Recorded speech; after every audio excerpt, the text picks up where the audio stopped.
o diagnóstico, muitas vezes, ele é um fetiche. Tem muita gente que gosta dessa coisa, né? Do diagnóstico. O diagnóstico serve a muitos objetivos. Eu trabalhei em escola um período e eu tive que lidar com famílias, você acredita? Famílias correndo atrás do diagnóstico para as suas crianças, com expectativas financeiras, com expectativas de conseguir benefícios previdenciários, aposentar a criança, como os mais humildes dizem, né? Então, o diagnóstico é uma coisa muito séria, né? O diagnóstico é uma coisa que não pode ser banalizada, ele tem que ser bem construído e essa família tem que ser muito bem, digamos, psicoeducada, porque um diagnóstico equivocado ou precipitado ou feito a partir de uma justificativa dessa, né, uma alegação falsa, ele pode comprometer todo o desenvolvimento da criança. Sim, impacta a vida da pessoa. A vida toda. Você, por exemplo, recebeu um diagnóstico de autismo sem que você seja autista. Eu vi diagnósticos serem feitos, inclusive por alguns colegas médicos, com muita rapidez. E aquilo sempre me incomodou muito. E isso acaba sendo. E aí eu volto para o ponto da avaliação neuropsicológica. Sim.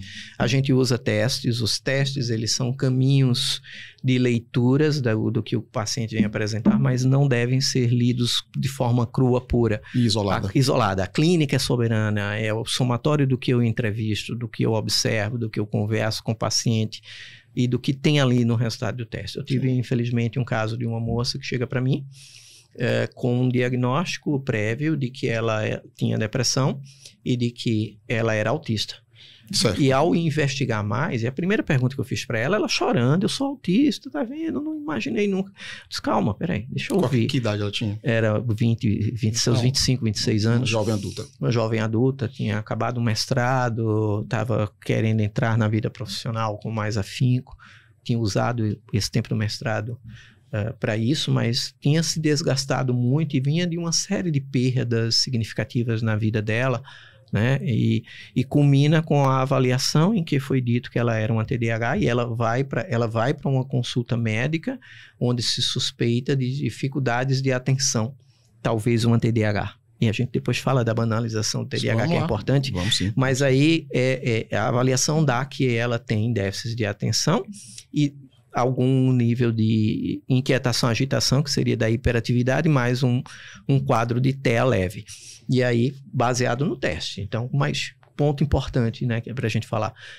Primeira conversa com ela, eu fiz, espera aí, eu não estou vendo aqui entrevista com a tua mãe, com teus pais, para saber da tua infância, porque esses dois transtornos têm que vir na infância, não pode ser na vida adulta. Não foi feito. Mas foi investigado contigo a tua infância? Se tu tinha características para esses quadros? Não. Então, ok, tudo bem, vamos seguir para a nossa avaliação. Feita a avaliação, realmente foi um ano depois essa reavaliação. Ela apresenta os resultados muito próximos aos dois testes, reaplico para vê-los, dá os resultados próximos ao anterior, mas aí a leitura o que o teste lá é um teste chamado ETDAH-AD de adulto, adolescente e adulto, e aí tinha dado a desatenção elevada, tinha dado média superior, então um pouco elevada a hiperatividade, né, como traço.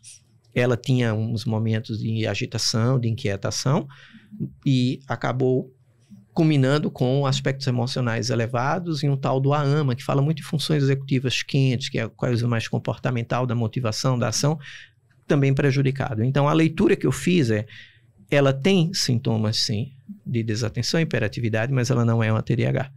Ela é uma mulher com um quadro depressivo, que as circunstâncias da vida levaram ela a esse quadro depressivo.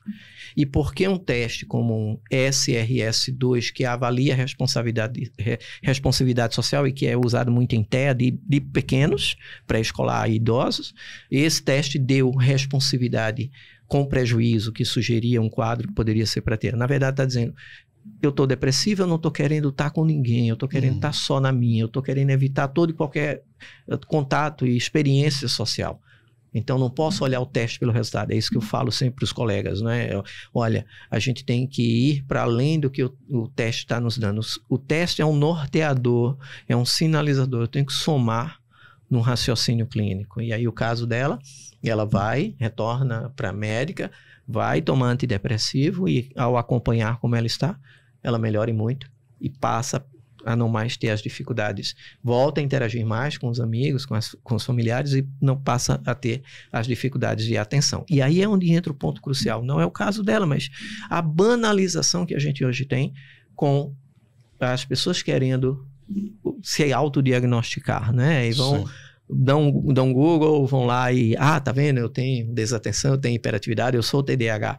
Ou porque acompanha e vê muitos vídeos de TikToker e muitas pessoas ali trazendo um monte de informação e aí...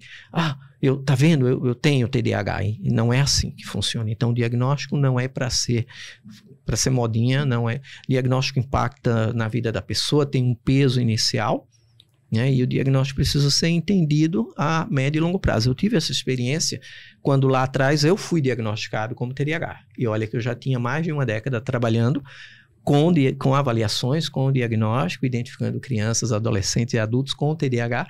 E numa situação em que eu fui para um curso específico desses que eu me meto, a médica neurologista que estava ensinando sobre desenvolvimento infantil e a base de avaliação, e olha, era uma avaliação muito mais neurológica, e eu metido naquilo para entender mais. E aí ela chegou uma hora que fez... Aloysio não fala mais. Aloysio, tu fica calado. A regra nossa agora é assim. Aloysio, levantei o dedo, Aloysio não fala. Qualquer outra pessoa responde.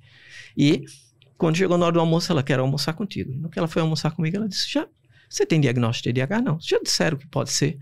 Não. Bora fazer? Tem condições de ficar aqui, era em Recife, 3 dias para fazer uma avaliação? Eu, a neuropsicóloga que me acompanha, mais uma psicopedagoga, eu fico. Fiquei 3 dias. Voltei de lá com o diagnóstico e eu acho que essa experiência é transformadora e o impacto que tem. Eu passei uma semana, eu brinco dizendo que eu fiquei zumbi dentro da clínica. Uma colega minha, porque eu tinha recebido diagnóstico de TDAH. Ainda estava caindo a ficha, ainda estava elaborando a coisa. Foi uma semana e aí... Você já tinha feito tantos, né? Tantos, mas eu passei a ser mais sensível depois com os diagnósticos, porque a minha amiga chega numa sexta e faz Júnior, ela me chama de Júnior, da intimidade de anos que ela tem. Júnior, o que é que você tem? Cal, eu recebi o diagnóstico de TDAH. Tá, e daí? E daí que eu ainda estou tentando entender, eu sou TDAH. Eu me achava multifacetado, eu me achava multitarefas, eu me achava aquele cara que dava conta de muita coisa, eu me achava aquele... Você não percebeu que você era... Não percebi. Tu trabalha com isso. Mas a gente não se enxerga, a gente olha no outro, sim, a gente é treinado para o outro. E aí fui elaborando, e isso me deu sensibilidade para na hora de dizer aos pais, né? E é uma das coisas que eu quero que quem vá para a avaliação neuropsicológica reflita. Eu não dou o diagnóstico na última sessão quando entrego um laudo. Brincar agora, né? Não é sim, toma, isso é teu. Eu vou preparando desde a primeira sessão. Olha, será? Bora pensar nisso com carinho? Olha, dá uma lida e estudada nisso. No meio do caminho eu coloco paciente, familiares para começar a entender o que está. Né? E a regra, mas a gente não deve dar os resultados. Não estou dando o resultado do teste. Eu estou abrindo um percurso, um caminho para que a pessoa, quando ao final receba olha, podemos ter isso como grande hipótese da avaliação. E a sugestão é que caminhe para isso com os demais profissionais. A pessoa já esteja mais amadurecida nisso. Isso contribuiu muito, porque foi pela minha experiência eu entendi que eu precisei de mais de uma semana para organizar isso internamente e que não dá para eu fazer uma avaliação, entregar o resultado e no dia do resultado dizer, olha, tem isso. Eu vou preparando e isso vai permitindo as pessoas chegarem lá mais prontas para ouvir e pensar. E agora o que eu tenho para fazer e dar conta na minha vida. Então, um caminho para se tomar. Né? Isso é importante.